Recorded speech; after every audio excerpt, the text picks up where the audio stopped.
Hello and welcome back. This video I'm going to be discussing what happens when different races die in Middle Earth. I'm not going to go over every single race, but the ones I am going to be talking about are the elves, the men, the dwarves, and we'll throw in the orcs in there as well. So this was actually requested in the comments of the previous lore videos, so if you yourself have any ideas you can pop them down in the comment section below. But for now then, let's head on into it.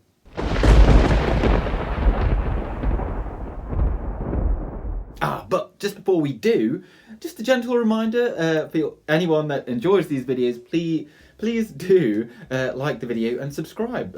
We recently passed 600 subscribers. Thank you all very muchly for that. But yeah, let's get on with it then.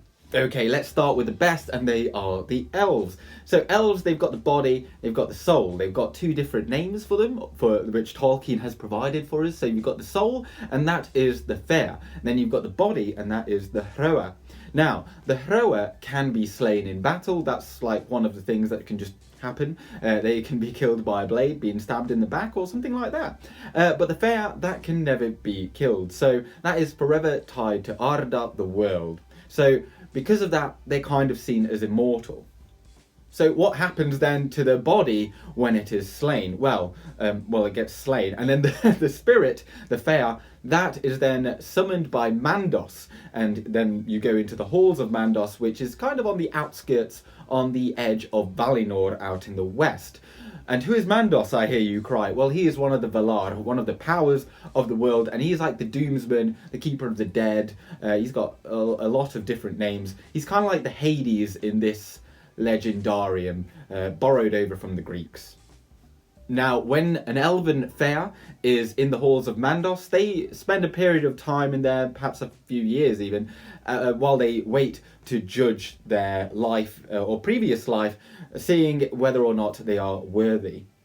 Now, assuming that all goes well and they are worthy, congratulations, you've now got a new body, a brand new hröa, and then you can live out the rest of eternity in Valinor, happy days. But for those of them that were not so lucky, such as Fëanor, then they must live out their days in the Halls of Mandos. So that's kind of that. That's everything that happens to elves, although I would just like to add that the elves that would have stuck around in the Fourth Age of Middle-earth, particularly those in Mirkwood, or Greenwood the Great, they would have eventually faded, because part of what Melkor or Morgoth did and marred Arda is that he put a little bit of his power and seeped it into everything, absolutely everything. And one of the things that then kind of caused some of that decay, or rather due to that, there was some decay in elves that was not originally planned by Gift of Ilúvatar, and that was in the hröa. So eventually the hröa would kind of be burned from within by the spirit.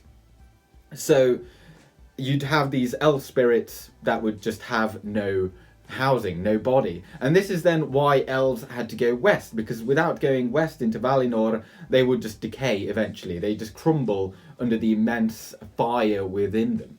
So what happened then in Mirkwood to all those elves that stayed behind? Well, they would just eventually become forest spirits. And because like Tolkien's Middle-earth is like a creation myth, this is an explanation then why, you know, you go out and you don't meet elves, we're all just men and women. So that in itself is kind of like a death as well for elves, because of course it's either that or perpetuity in the Halls of Mandos, or then also without a body, or having a body and a soul together in Aman. And now then we'll move on to the more relatable race, men. So men also have a fair and hröa, but it doesn't have quite the same importance. Because men have one thing that the elves do not have, and they got a gift from Gift of Ilúvatar, and that was the gift of death. And that might perplex some of you, but yes, it was intended as a gift, because then they are not tied to the fate of Arda. They don't have to carry the burden of all the different troubles that go on in the world, because they are then released from it. However, it is true then that many men, just like in our real world, they fear death, especially when they get closer to it. And no matter how powerful you are as any man, eventually you will die. And this kind of fear and uncertainty is something that obviously then Sauron would kind of exploit, particularly, well, with the Númenóreans, and use that to his advantage to corrupt them and send them to war against the Valar of the West. And when Ar-Pharazôn the Golden kind of set foot on Tol Eressëa out in the west, and, you know, he was trying to get immortality, well, you know, you kind of have to be careful for what you wish for, because of course he kind of did get that. They kind of got sunk beneath the earth, all that fleet, all that big army, they all got sunk beneath the earth, and they're kind of entombed. And well, anyway, they're not dead, but they're not really alive. And hröa Ilúvatar kind of gave them that brand new fate and took away that gift of death. Obviously, they're just waiting around for the Dagorrath, the final battle, and you know, they'll do some stuff there. But as for every other man, it's kind of uncertain, because the Silmarillion, of course, which is the histories of everything that happened before all this, which is, you know, this was all written by elves, and when it's written by elves, they kind of document everything that they think they know, and then this is then what Bilbo has translated in the libraries of Rivendell. However, it is then said that men would take part in the second music of the Ainur, and this is kind of just the rebuilding of Arda after the final battle, Dagorrath, and therefore it does kind of allude to the fact that men, they're not just getting thrown out into the recycle bin and thrown out of Arda. They are kind of, well, they're not, they're kind of getting put into an external hard drive, put it that way, because also in the Dagorrath, it was kind of foretold that Turin Turambar would be the one to come back and kill Morgoth with his blade Gurthang. And if you don't know who Turin Turambar is, he's this guy on my beat up iPhone. He's, you know, Children of Húrin. And because of that, actually, you do wonder, perhaps this is related, that the burden that these men had was too great for them to have a everlasting death and get that gift that hröa Ilúvatar intended for them. Because of course Húrin's children, or the children of Húrin, had that curse put upon them by Morgoth, and perhaps, you know, in Tolkien's world, curses, prophecies, they all have they're a big deal, and maybe because of that, of course, Turin was kind of brought back in. However, elves thought that men, just like them, they also had a hröa and a fëa, and when they are slain, the body dies, the hröa, and then the fëa also goes to the Halls of Mandos, similar to elves. Slightly separate halls, perhaps, but the halls nonetheless, and then from there they're transported to who knows where. Not even the Valar know, because otherwise they would have told the elves. However, this does explain then how Beren, of Beren and Luthien fame, how was he able to be rehoused in a nude body, given a second life, given the fact that he was a man? So perhaps he did go to the Halls of Mandos, was given another body, and then, you know, we know what happens next.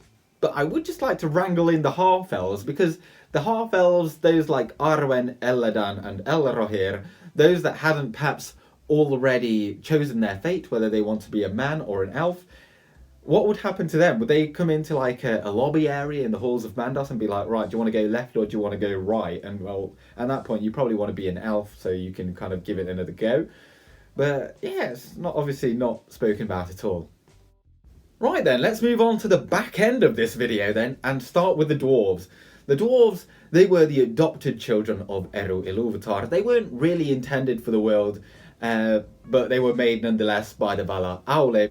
Eru is the only one that can give life in Arda, and Aule, despite the fact that he kind of created the dwarves, he also didn't. He did not provide them the life, because Eru is, well, he was present anyway. However, the dwarves, they believe that Aule is the creator, and as their creator, they also believe that they would care, or he would care for the dwarves once they passed on. They believe that they had a separate halls, still in the Halls of Mandos, so now you've got three different areas in there, but they thought that they would also be allowed to come back, and once the Dagorrath had been fought and won, then they would help Aule to remake Arda.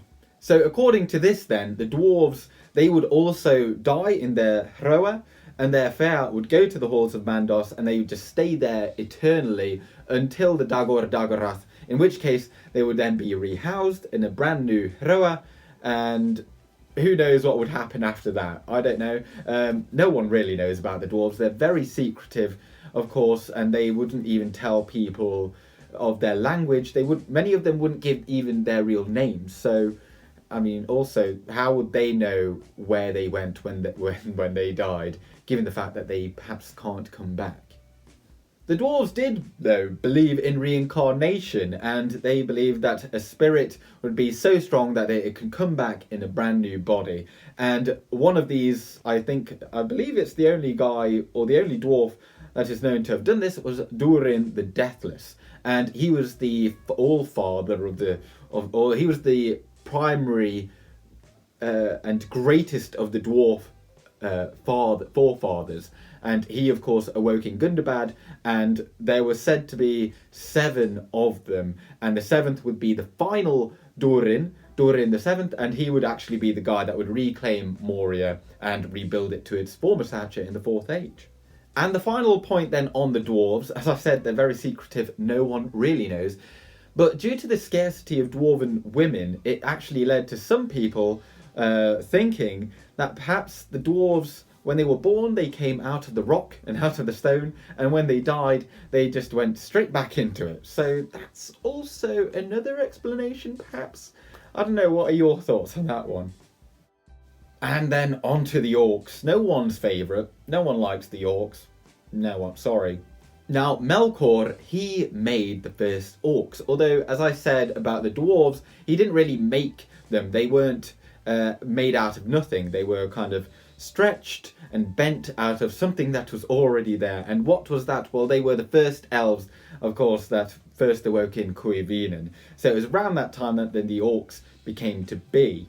And because of this kind of similar origin story, it does ask the question, are they also immortal? And do they also get to go to the Halls of Mandos? Do they get the 4th hall? Who knows? Well, no, I don't think that's possible. I think they also, when they are slain, I believe that they also get drawn beyond the doors of night, similar to Melkor, and then they are brought back in again for the Dagor Dagorath for the final battle. Some orcs, though, certainly could grow to be very, very old. Of course, Bolg, the fellow that is killed at the end of The Hobbit in the Battle of 5 Armies, I think the year of that was 2941 of the Third Age. He was said to be the spawn of Azog, and Azog died in 2799 in the Battle of Nandahirion.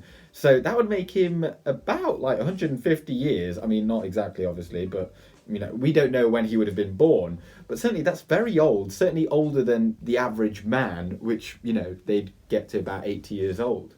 J.R.R. Tolkien actually was going to change this. He didn't particularly like how orcs came to be. We don't know what he would have gone with, but yeah, that also would take away any immortality issues out of the orcs' existence.